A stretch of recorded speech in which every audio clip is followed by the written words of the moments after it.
A year ago, I packed up what was left of my life, my 8-year-old daughter, Chelsea, a few boxes of memories, and a heart heavy with grief, and traded the chaos of Charleston for the quiet of Goose Creek, South Carolina. The city had worn us down, its crime, its crowded streets, the ghosts of my wife's absence lingering in every corner. I wanted a fresh start, a place where the air didn't hum with sirens and sorrow, where Chelsea could grow up surrounded by tall grass and trees draped in Spanish moss instead of concrete and streetlights. Goose Creek promised tranquility, a chance to outrun the bad memories and rebuild something simple, something whole. My boss, a rare breed who actually gave a damn, understood the weight of our loss. My wife, Ellen, taken by a sudden illness that left us reeling. He offered me a lifeline. Telecommute, keep my job as long as I stayed close enough to the Charleston office for occasional check-ins. I scoured listings and found a house that felt like a gift from some forgotten god. It sat on the edge of the Goose Creek Reservoir, far from the naval base's clamor, a 2-story beauty styled like a modest plantation home. White clapboard, wide porch, windows that drank in the light. 3 bedrooms, the master for me, the smallest converted into an office, and the largest for Chelsea, twice the size of her old room in Charleston, with hardwood floors and a view of the reservoir's glassy shimmer. We spent a sweltering summer day painting it pink, splattering more paint on ourselves than the walls, laughing until our sides ached.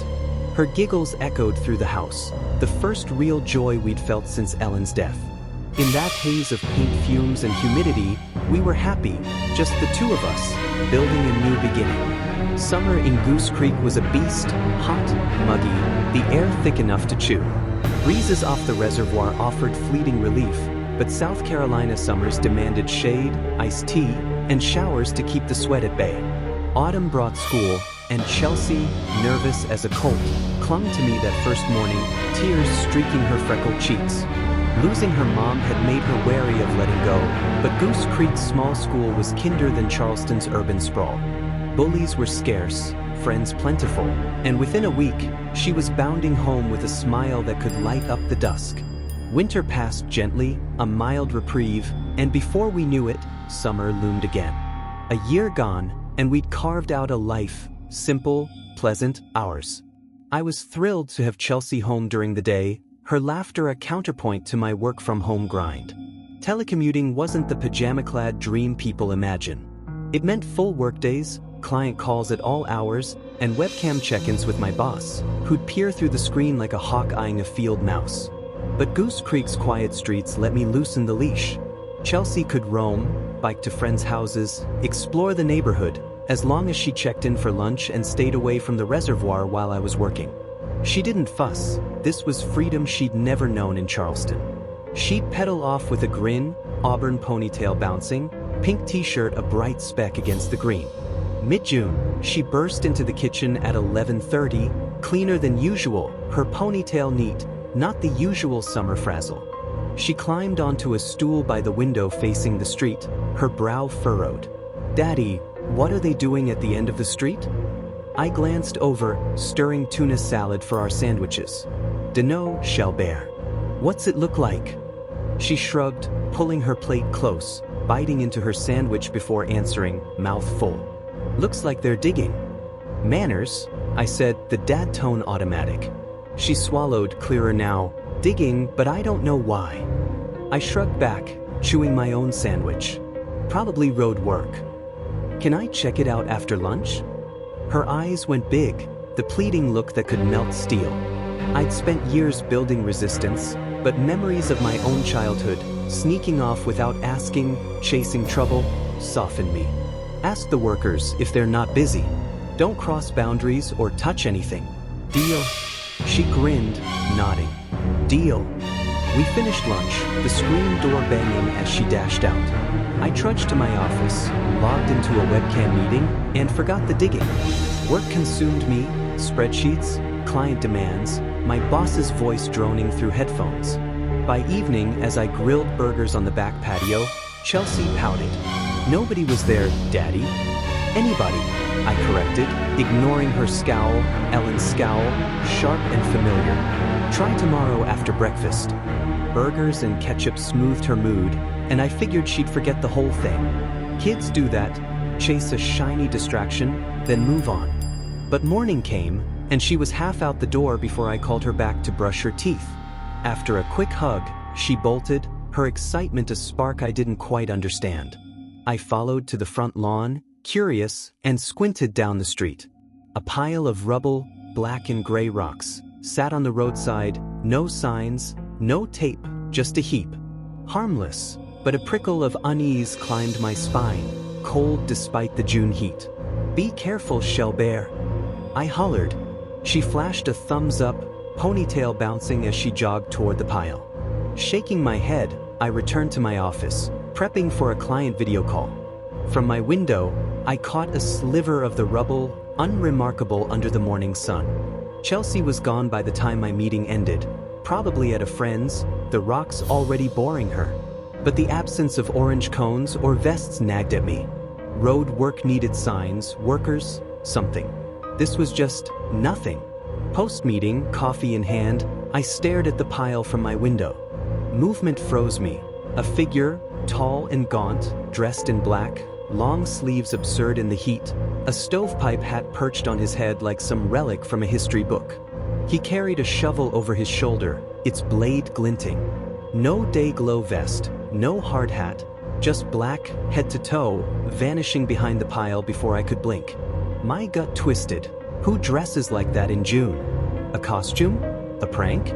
A computer chime, my boss, jerked me back, coffee spilling over reports, drowning the figure in a flood of work. I mopped up, cursing, and pushed the image aside. At lunch, Chelsea was back, frustrated. "Nobody there, Daddy. But those rocks, they're weird." "How so, Shelbear?" "They're smooth, shiny, not like normal rocks." Her face declared her an expert on geological sheen. "You didn't mess with them, did you?" "No, just looked. Then went to Teresa's. Her dad got a tire swing." I almost mentioned the man in black but stopped. The less she fixated, the better. We dropped it, ate salad and leftover chicken on the patio that evening.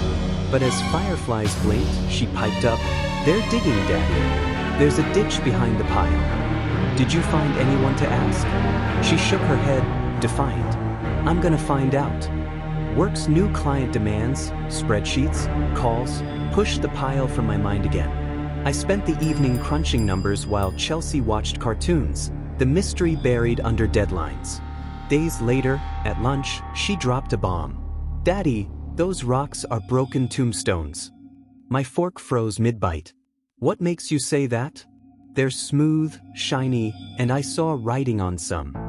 "Your imagination's running wild," I said, sharper than intended. Her scowl, Ellen's again, fushed. I nearly banned her from the pile, but remembered my own childhood. Forbidding something was the surest way to make it irresistible. So I let it drop, and we fell back into routine, her dashing out, me slogging to my office. But the pile gnawed at me, the ditch, the man, Chelsea's tombstones. It knotted in my gut, a quiet unease. I glanced out, saw just rocks, maybe a neighbor's driveway project, rational, nothing to fear. That evening, Chelsea stormed in, triumphant, thrusting a heavy gray-black chunk into my hand. "Told you so."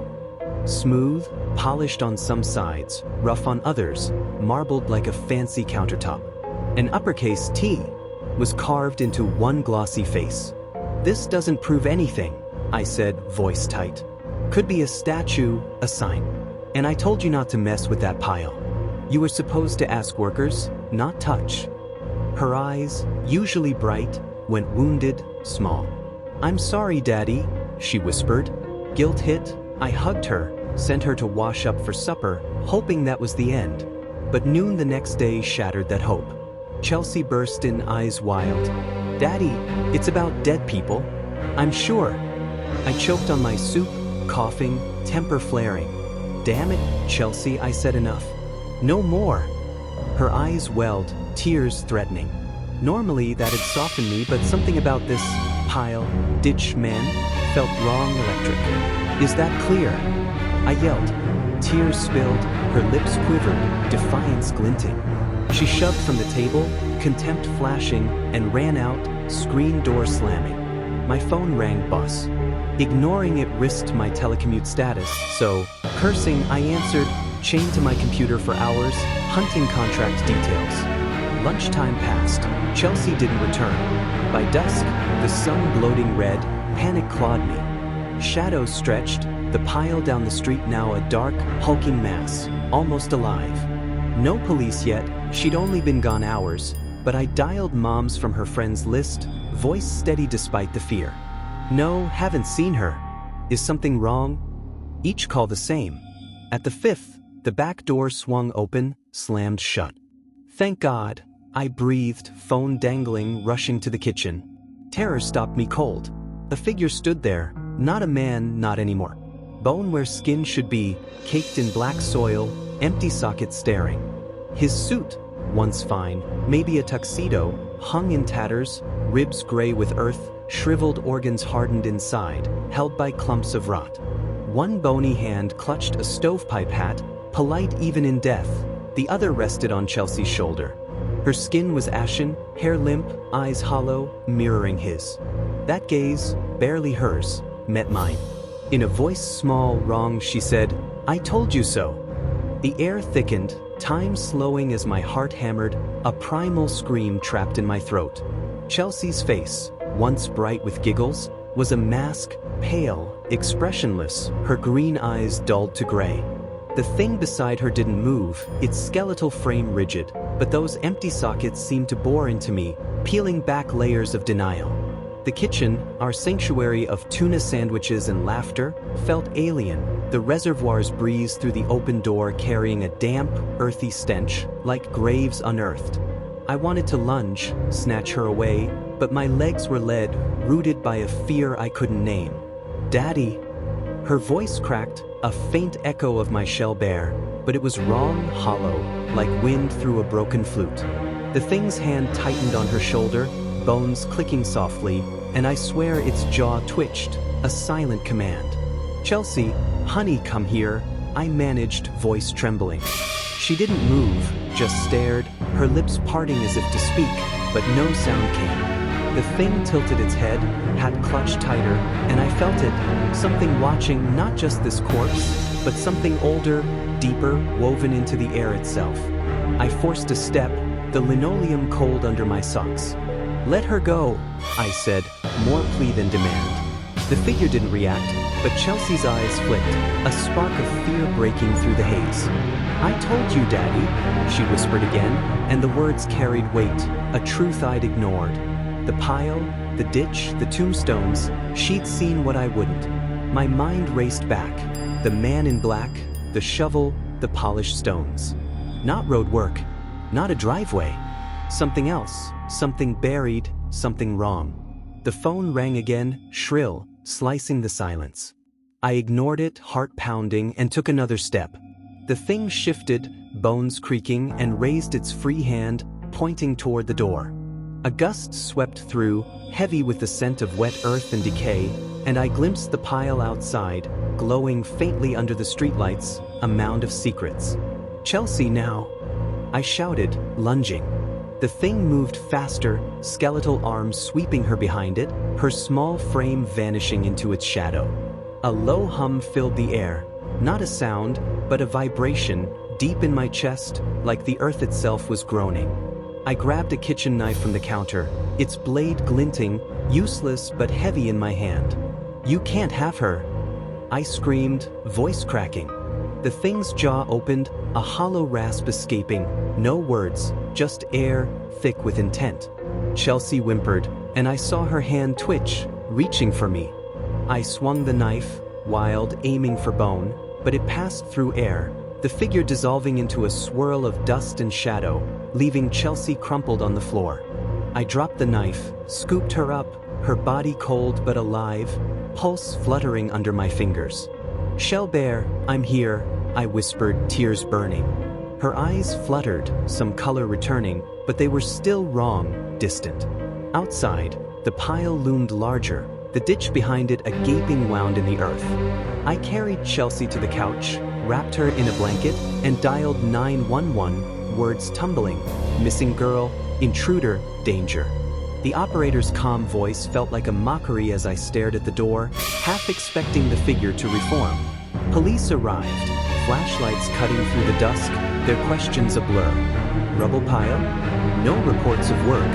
You sure you saw someone? I nodded, clutching Chelsea, who hadn't spoken since. They searched the street, found nothing. No workers, no signs, just rocks, smooth and shiny, some with carved letters. T.R., a fragment of a name. Days passed, Chelsea mute, her spark dimmed. I took leave, ignored work, stayed by her side. Neighbors whispered old stories of a forgotten cemetery near the reservoir, graves moved decades ago, or so they thought. I dug online, found scraps. A 19th century burial ground, abandoned, records lost. The stones, the ditch, the man in black. A groundskeeper, maybe, or something bound to what was left behind. Night after night, I watched the pile from my window, Chelsea sleeping fitfully beside me. Sometimes, in the rain's drone, I heard whispers, not words, but feelings, urging me to look closer, to dig. One night I did. Flashlight in hand, I crept to the pile, the air heavy with rot. The stones were tombstones, broken, names half erased, Thomas, Rebecca, Elizabeth. The ditch was shallow, filled with more fragments, and something else, a glint of bone, human, caked in soil. I stumbled back, heart racing as a shadow moved, tall, black-clad, hat in hand. You see now, it rasped, voice like gravel. I ran, locked the door, and held Chelsea tight. We left Goose Creek the next week, back to Charleston's noise, its safety in chaos. The pile was gone when I checked, the ditch filled like it never was. But Chelsea's eyes stayed distant, and sometimes, in the quiet, she whispers, "I told you so."